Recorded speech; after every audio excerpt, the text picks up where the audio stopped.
Nicki Minaj versus the Abigaroth.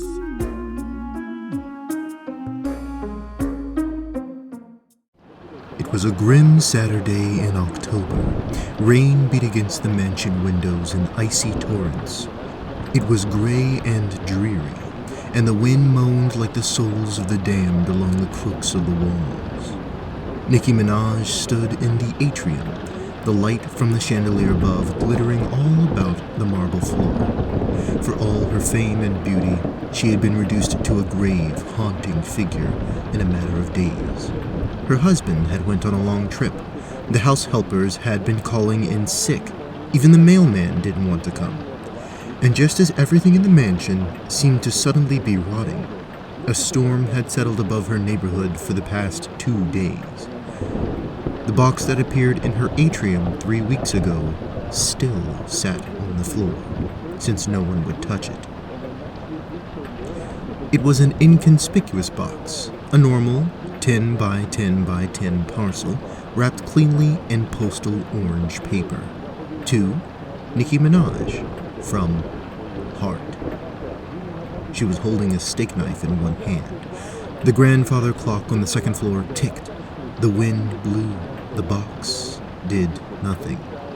The chandelier swayed ever so slightly, then flickered, then went out. The whole mansion went dark, silent, no AC, nothing but rain and gray gloom and the tick-tick-tock. The rotting of the walls was pungent. Nicki had had enough.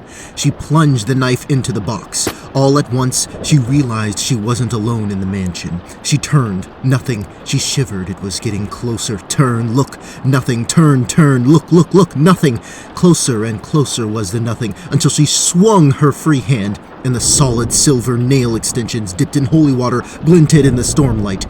And with a howl of pain laughter, the thing, the demon, Abigaroth, it folded and warped, black on black, thin air on solid nightmare, 3 fine lines parting it like handrails. The demon curled back, its shrill, agonized amusement reverberating in Nicki's skull. She clawed again and caught its tail ends as it dodged, cleaving the shadow into forks and filling the atrium with a sound of trilling shrieks like demonic dolphins, like a graveyard of damned souls reliving the joke that eternally condemned them. Nicki straightened her back and cocked her head. Girl, hold up. Do that again for me real quick. Once more, the sounds of soul-splitting agony and abyssal delight sent chills up her spine and a primordial wrongness vibrating deep into her bones. Yeah, we could work with that. You ever been in the studio? The Abigaroth was silent. It was wounded, it was rageful, and it wanted nothing but human suffering. But it was also intrigued. It changed itself to become Nicki, with a camera-ready smile and eyes like a corpse. It shook its head.